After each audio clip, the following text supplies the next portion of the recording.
Hello friends, welcome to P star classes. आज की class में हम कक्षा 5 का पाठ 16 पानी रे पानी करेंगे।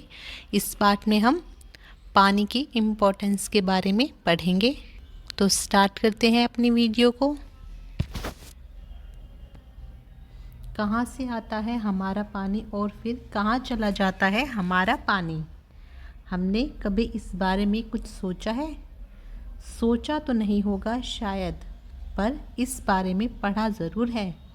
भूगोल की किताब पढ़ते समय जल चक्र जैसी बातें हमें बताई जाती हैं।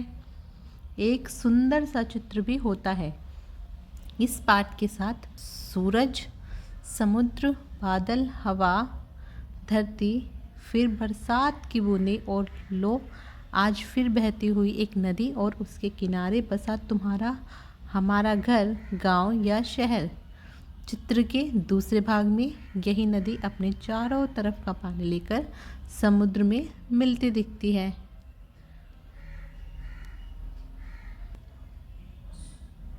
चित्र में कुछ तीर भी बने रहते हैं।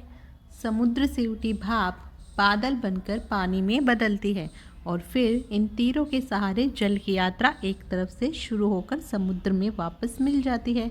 जल चक्र पूरा हो जाता है। यह तो हुई जल चक्र की बात, पर अब तो हम सबके घरों में, स्कूल में, माता पिता के दफ्तर में, कारखानों में और खेतों में पानी का कुछ अजीब सा चक्कर सामने आने लगता है।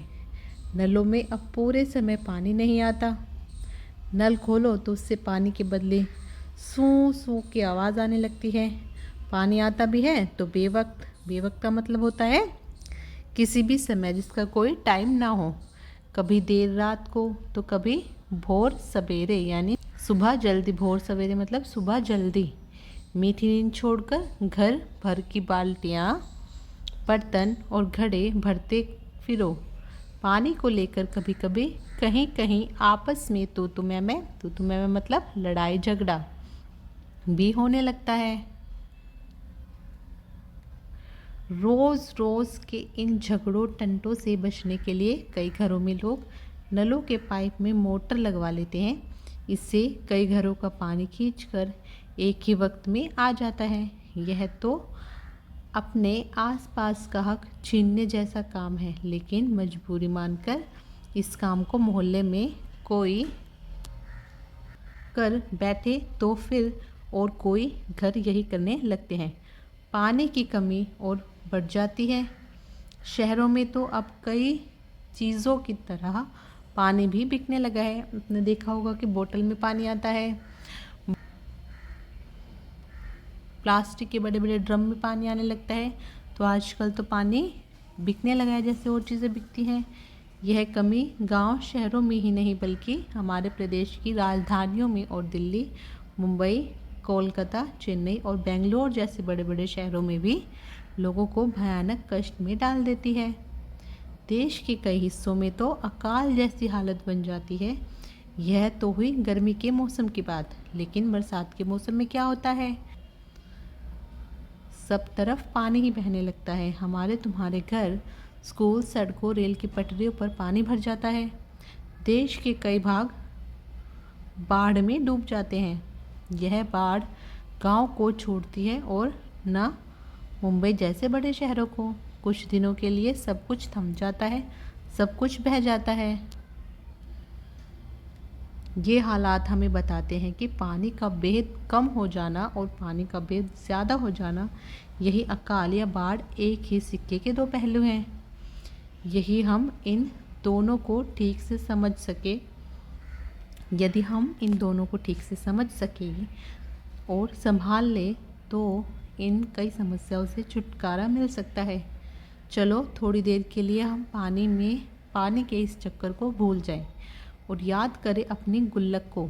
जब भी हमें कोई पैसा देता है, हम खुश होकर दौड़कर उसे झट से अपनी गुल्लक में डाल देते हैं। 1 रुपया, 2 रुपया, 5 रुपया, कभी सिक्के तो कभी छोटे छोटे नोट, सब इसमें धीरे धीरे जमा हो जाते हैं। फिर जब भी हमें कुछ पैसों की ज़रूरत पड़ती है तो इस गुल्लक की बचत का उपयोग कर लेते हैं।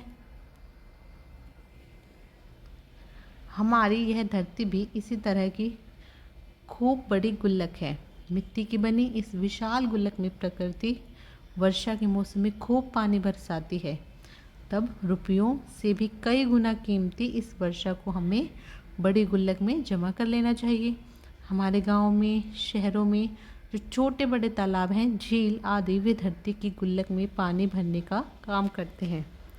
इनमें जमा पानी ज़मीन के नीचे छिपे जल के भंडार में धीरे धीरे रिसकर छन कर जा मिलता है। इससे हमारा भूजल भंडार समृद्ध हो जाता है। पानी का यह खजाना हमें दिखाता नहीं, लेकिन इसी खजाने से हम बरसात का मौसम बीत जाने के बाद पूरे साल भर तक अपने उपयोग के लिए घर में, खेतों में, पाठशालाओं में पानी निकाल सकते हैं। अगर हम वर्षा के पानी को इकट्ठा कर लें तो वो हमारे लिए बहुत ही उपयोगी होता है। उससे हम अपने घरों का काम चला सकते हैं, खेतों में पानी जा सकता है, स्कूल में आपको पानी की ज़रूरत पड़ती है उसको पूरा कर सकते हैं। लेकिन एक दौर ऐसा भी आया जब हम लोग इन छिपे खजाने का महत्व भूल गए और ज़मीन के लालच में हमने अपने तालाबों को कचरे से पाट कर भर कर समतल बना दिया। देखते ही देखते इन पर तो कहीं मकान, कहीं स्टेडियम और सिनेमा आदि खड़े हो गए। क्या है हक की बात। आज़ादी के बाद पिछले 60 वर्षों में दिल्ली में पानी की औसत मांग या खपत लगभग 3 गुना बढ़ गई। यह झुग्गी बस्तियों को अभी भी औसत खपत का 30% पानी ही मिल पाता है। जब ज़रूरत के हिसाब से लोगों को पानी नहीं मिलता तो उनके हक छीनते हैं। हमारे समाज में ज़रूरतों से जुड़े और कौन से मुद्दे हैं जहां हमें बराबरी का बंटवारा नहीं दिखाई देता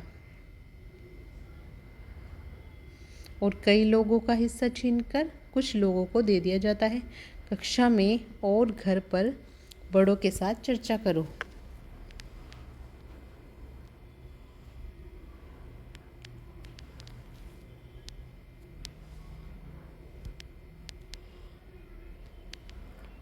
इस बड़ी गलती की सज़ा हम सबको मिल रही है। गर्मी के दिनों में हमारे नल सूख जाते हैं और बरसात के दिनों में हमारी बस्तियां डूबने लगती हैं। इसलिए यदि हमें अकाल और बाढ़ से बचना है तो अपने आसपास के जल स्रोतों के तालाबों और नदियों आदि की रखवाली अच्छे ढंग से करनी पड़ेगी। जल चक्र हम ठीक से समझें। जब बरसात हो तो उसे थाम लें, अपना भूजल भंडार सुरक्षित रखें, अपनी गुल्लक भरते रहें, तभी हमें ज़रूरत के समय पानी की कोई कमी नहीं आएगी।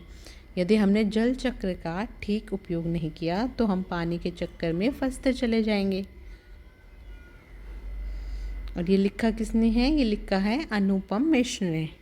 ठीक है, तो इससे हमें पता लगता है कि हमें पानी को क्यों बचाना चाहिए और पानी की क्या इम्पोर्टेंस हमारे लिए है। ठीक है, तो जब भी बारिश आए तो हमें उस पानी को बचा कर रखना चाहिए ताकि आने वाले समय में पूरे साल उसका उपयोग किया जा सके। वीडियो के फर्स्ट पार्ट में हमने ये चैप्टर किया है। नेक्स्ट क्लास में हम इसके सेकंड पार्ट को करेंगे जिसमें हम इसके क्वेश्चन आंसर को कंप्लीट करेंगे। तो आज के लिए इतना ही, मिलते हैं नेक्स्ट वीडियो में। तब तक के लिए goodbye and take care.